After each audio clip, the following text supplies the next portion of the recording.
Jaylen, un adolescent noir de 16 ans, boursier, a été invité par le directeur de son lycée à jouer du piano lors d'un événement réunissant parents et enseignants. Mais derrière cette invitation se cachait une intention cruelle, en faire la risée de tous. Sauf que lorsqu'il a commencé à jouer, personne ne pouvait croire ce qu'il entendait. Le bruit strident du réveil sortit Jaylen Brown de son profond sommeil. C'était son premier jour au lycée Hamilton, un établissement prestigieux où il avait décroché une bourse d'études. Assis au bord du lit, il fixait l'uniforme impeccablement repassé que sa grand-mère avait déposé sur la chaise. « Mon garçon, tu vas briller dans cette école », dit Mamie Dolores en entrant dans la chambre avec une tasse de chocolat chaud. « Ton talent t'ouvrira des portes. »« Et s'ils ne m'aiment pas, mamie ?» demanda Jaylen en ajustant sa cravate. « Alors c'est leur problème, pas le tien, » répondit-elle en prenant son visage entre ses mains ridées. « N'oublie jamais qui tu es. » Jaylen la serra dans ses bras, respirant le parfum de lavande qu'elle portait toujours. C'est elle qui lui avait appris ses premières notes sur le vieux piano de l'église du quartier, quand il n'avait que 5 ans. Aujourd'hui, à 16 ans, ses mains faisaient naître des mélodies qui forçaient les gens à s'arrêter et écouter. Mais dès qu'il posa le pied dans la cour du lycée Hamilton, il comprit que son talent ne signifiait rien ici. Les regards qu'on lui lançait étaient froids, parfois curieux, souvent méprisants. En arpentant les couloirs brillants, il entendait des murmures pas si discrets. « C'est le boursier », chuchota une fille blonde à son amie. « J'ai entendu dire qu'il habite le sud de la ville. »« Qu'est-ce qu'il fait ici ?» murmura un autre en rangeant ses livres d'un air faussement concentré. « Il va jamais s'intégrer. » En classe, Jaylen choisit une place au fond. Il avait mal au dos à force d'essayer de se faire tout petit, invisible. Lorsque le professeur demanda aux nouveaux élèves de se présenter, sa voix était si basse qu'il dut répéter 3 fois. « Jaylen Brown. J'habite avec ma grand-mère dans le sud. J'aime la musique. » Les jours passaient lentement. Jaylen déjeunait seul, toujours assis à l'écart dans le réfectoire. En cours, on ne l'interrogeait presque jamais, même s'il levait souvent la main. Pour les travaux de groupe, il était toujours le dernier choisi. En 2 semaines, son enthousiasme avait laissé place à une routine de survie. Entrer, assister aux cours, repartir, sans se faire remarquer. C'est à la 3e semaine que l'inattendu se produisit. Alors qu'il attendait le bus sous l'abri de l'entrée principale, à l'abri de la pluie, il entendit quelqu'un l'appeler. C'était le proviseur Perkins, un homme grand, aux cheveux gris et à l'expression constamment sévère. « Brown, j'aimerais vous parler, » dit-il en lui faisant signe de le suivre.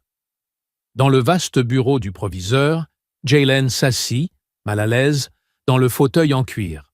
« Il paraît que vous jouez du piano », lança Perkins en rangeant des papiers sur son bureau. « Nous préparons un événement pour les parents ce week-end. D'habitude, nous faisons venir des musiciens professionnels, mais je me suis dit que ce serait une bonne occasion pour vous de montrer votre talent. » Jaylen sentit son cœur s'accélérer. C'était une chance, mais quelque chose dans le sourire du directeur le mettait mal à l'aise. « Je ne sais pas si je suis prêt, monsieur, » répondit-il. « Allons, ne soyez pas si modeste, » insista Perkins. « Je suis certain que vous allez surprendre tout le monde. » Ce soir-là, en racontant l'invitation à Mamie Dolores, Jaylen vit qu'elle partageait ses doutes. Pourquoi il choisirait toi, qui viens d'arriver, au lieu des élèves de terminale qui jouent depuis des années ? Demanda-t-elle, songeuse. Peut-être que ce sera l'occasion de me faire des amis, tenta Jaylen, essayant d'y croire.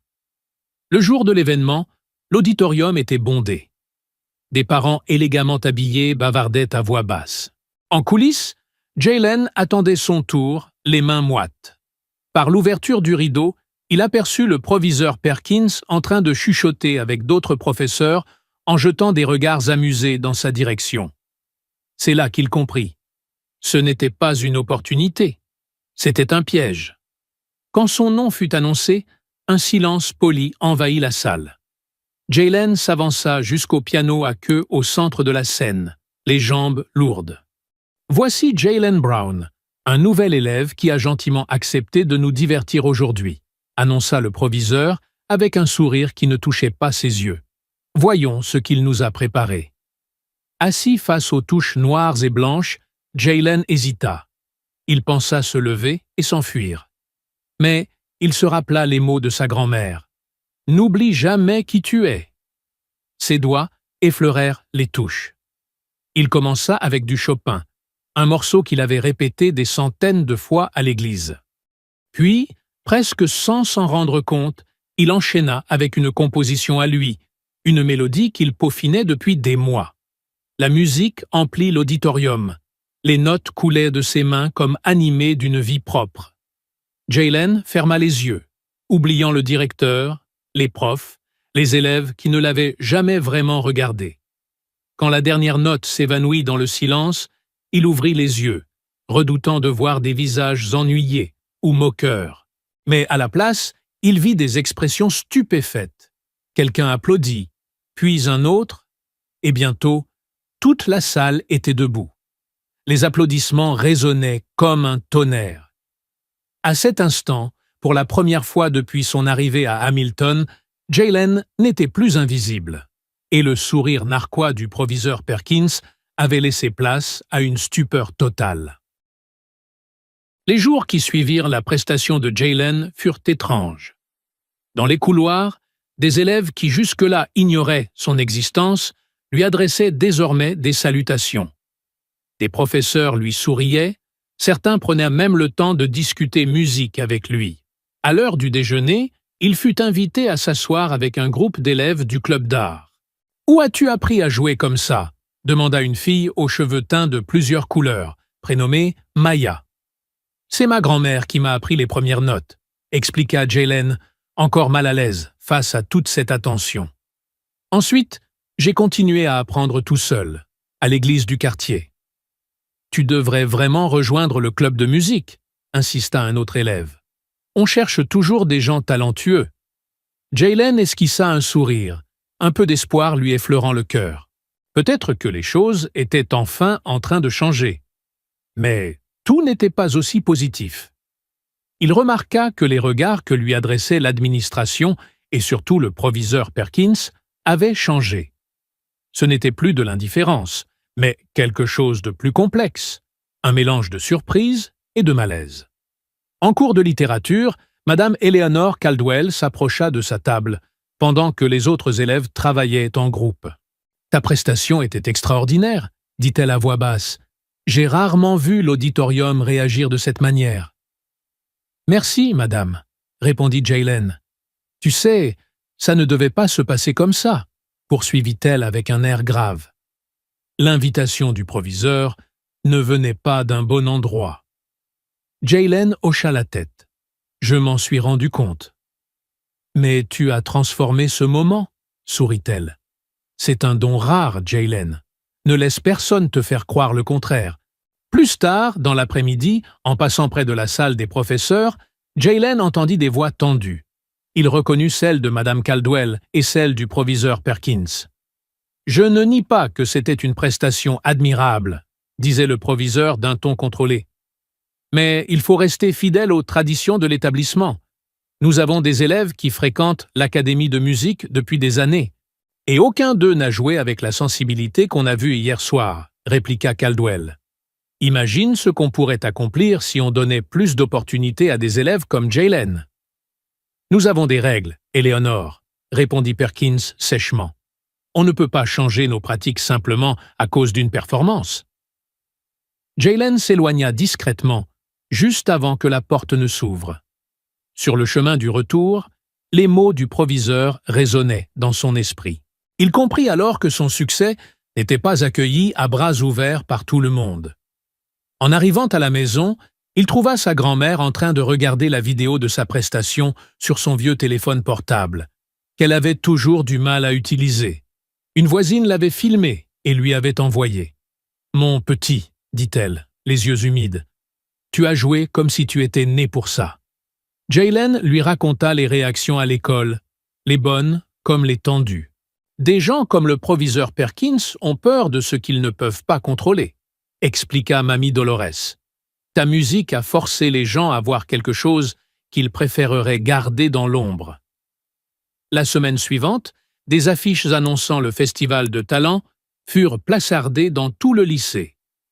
Jaylen envisagea de s'y inscrire, mais avant qu'il n'ait pu le faire, il fut convoqué au bureau de la vie scolaire.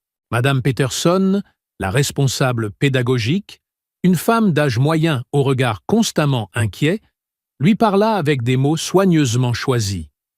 Malheureusement, les inscriptions au festival sont réservées aux élèves ayant suivi au moins un semestre ici. Vieille règle, vous comprenez?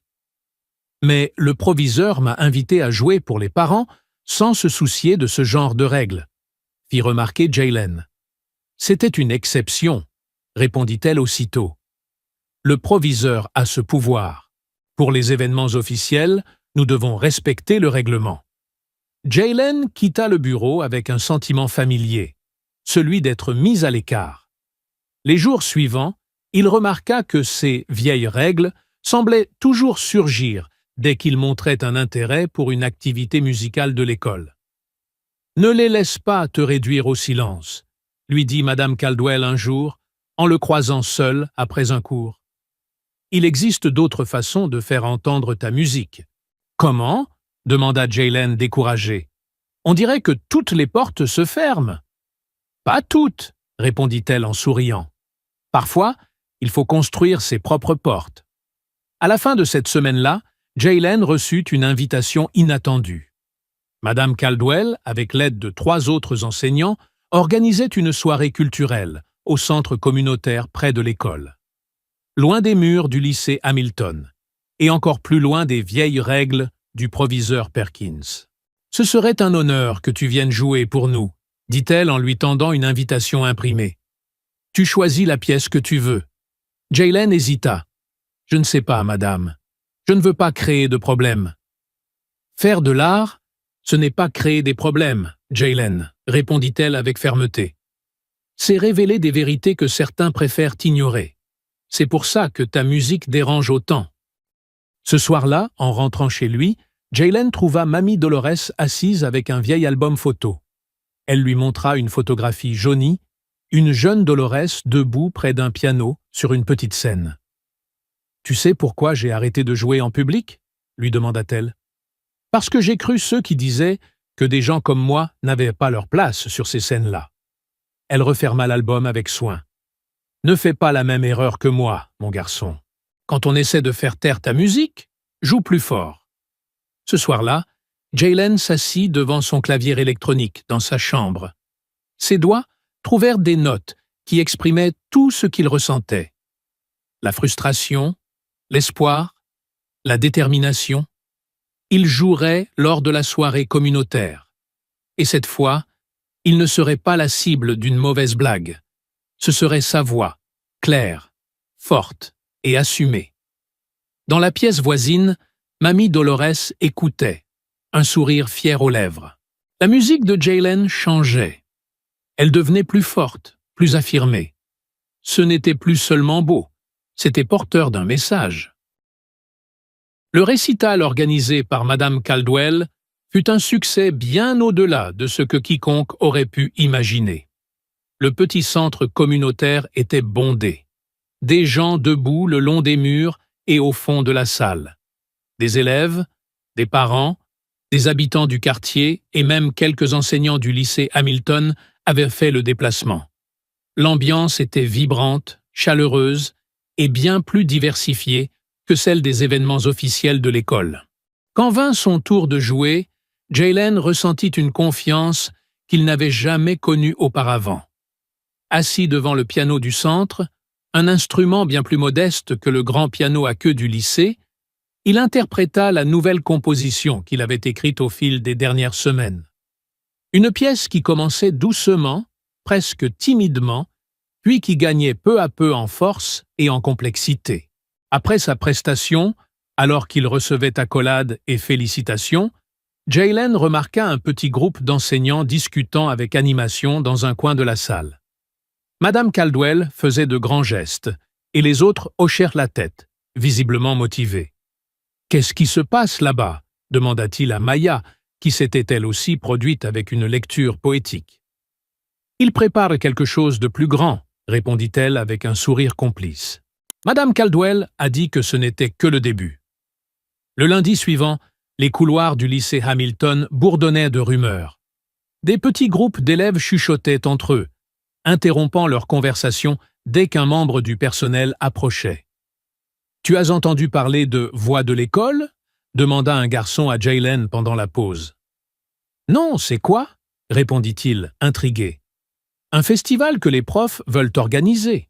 Apparemment, ce sera sur la pelouse centrale, pour mettre en avant les talents que la direction essaie de cacher. » La nouvelle se répandit comme une traînée de poudre.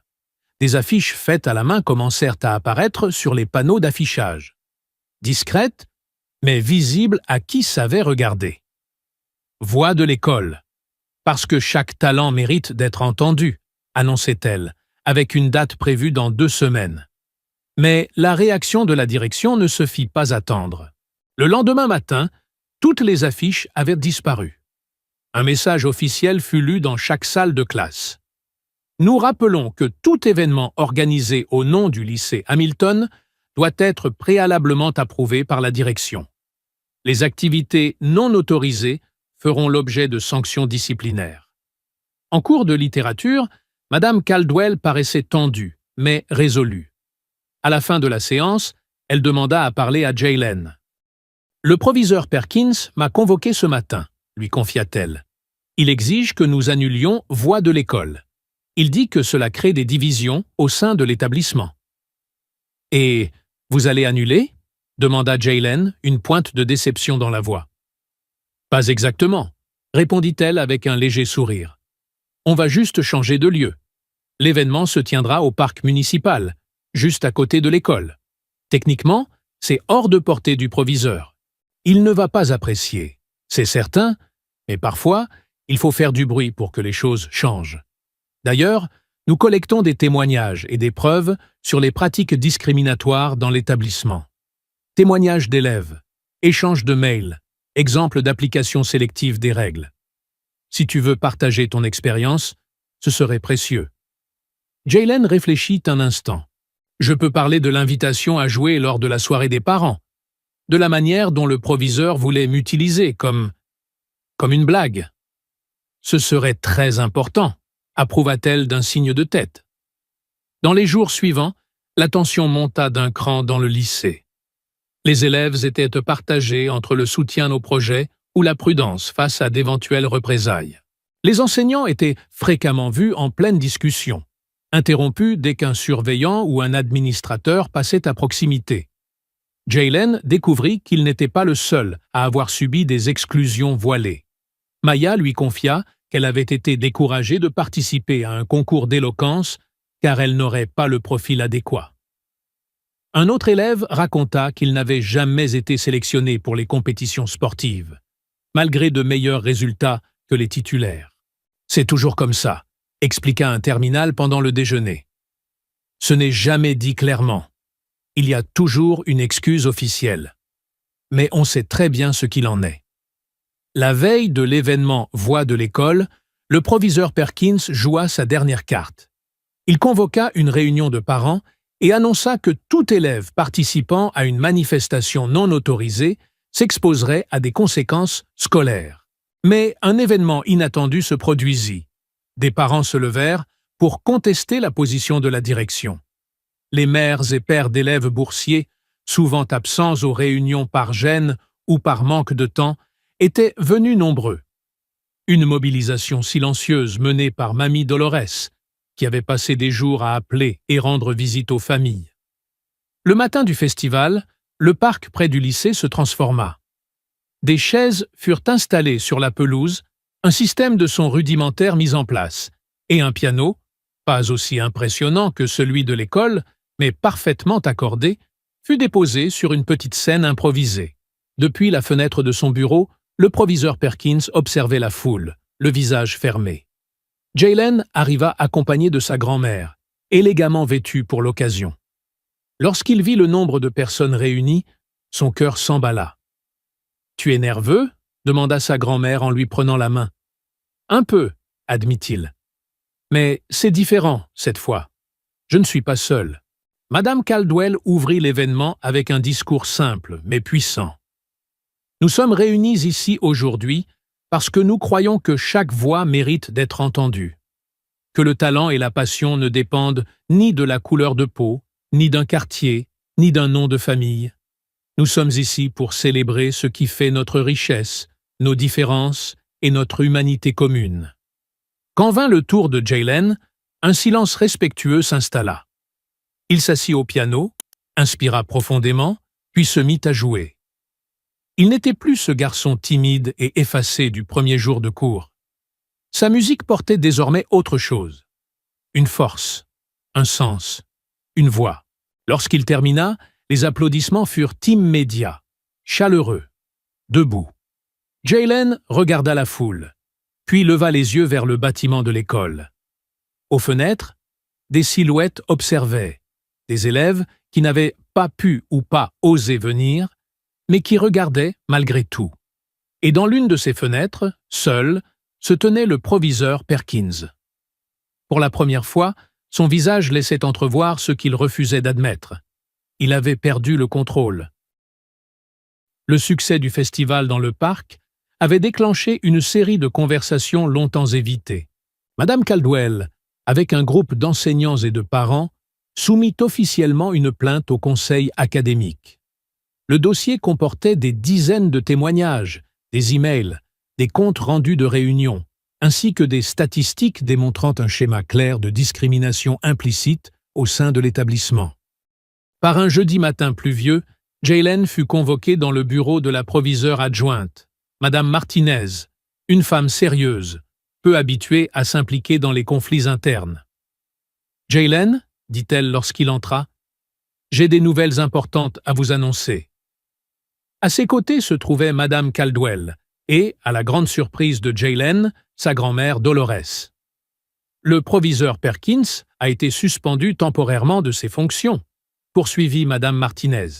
Le conseil a ouvert une enquête complète sur la gestion administrative du lycée Hamilton. Jaylen tourna les yeux vers sa grand-mère, qui hocha doucement la tête avec un petit sourire. En attendant, j'ai été nommée proviseur par intérim, continua-t-elle.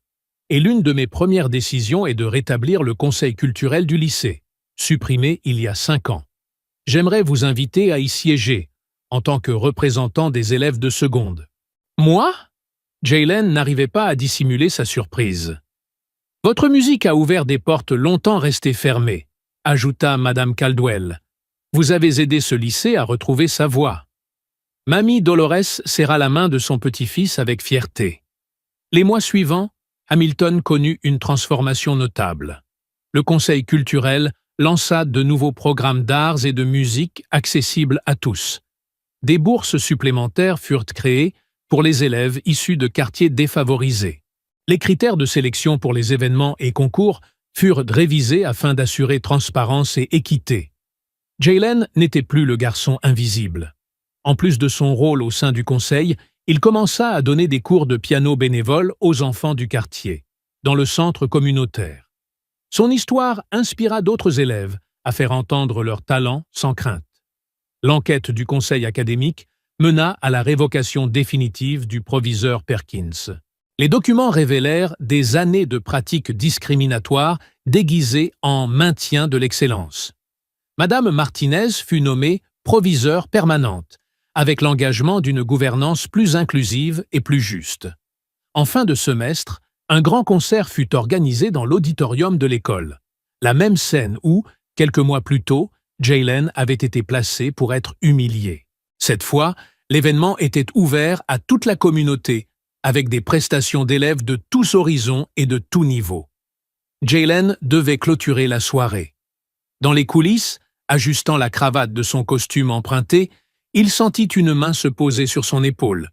C'était Maya, désormais l'une de ses meilleures amies. « Tu es nerveux ?» demanda-t-elle. « Pas cette fois », répondit-il avec un sourire confiant. Lorsque son nom fut annoncé par Madame Martinez, Jaylen s'avança jusqu'au centre de la scène, où l'attendait le grand piano à queue. La salle était pleine. Élèves, enseignants, parents et membres du quartier. Au premier rang, Mamie Dolores et Madame Caldwell l'accueillirent avec des sourires rayonnants. Avant de commencer, Jaylen prit brièvement la parole. « Il y a quelques mois, quand j'ai joué ici pour la première fois, je ne savais pas que je lançais quelque chose de bien plus grand qu'un simple récital. Aujourd'hui, je ne joue pas pour prouver quoi que ce soit, mais pour célébrer ce que nous avons construit ensemble, un lieu où toutes les voix peuvent enfin être entendues. » Ses doigts entamèrent alors une nouvelle composition, écrite spécialement pour cette soirée. Une pièce qui racontait un parcours, des notes isolées et timides, traversant tensions et dissonances, jusqu'à une harmonie riche et vibrante. À la sortie, dans le hall du lycée, une plaque discrète fut dévoilée. Programme des arts inclusifs, lycée Hamilton, parce que chaque talent mérite d'être entendu. C'était le début officiel d'un nouveau chapitre dans l'histoire de l'établissement. Ce soir-là, rentrant à pied sous le ciel étoilé, Jaylen et Mamie Dolores discutaient de l'avenir, avec légèreté et espoir. « Tu sais, Mamie, dit-il, quand le proviseur m'a invité à jouer lors de ce premier événement, il voulait se moquer de moi, mais il a fini par lancer une révolution. » Mamie Dolores sourit, serrant doucement la main de son petit-fils. « C'est comme ça que le changement arrive, mon chéri. On ne choisit pas toujours le moment, mais on peut toujours choisir comment y répondre. Si cette histoire vous a touché, laissez un commentaire. Qu'est-ce qui vous a le plus ému? Et n'hésitez pas à partager ce récit avec quelqu'un qui a besoin de se rappeler ceci. Personne n'a le droit d'éteindre la lumière qui brille en vous. Souhaitez-vous que j'adapte cette histoire pour une version théâtrale, un court-métrage ou un format jeunesse? Je suis à votre disposition.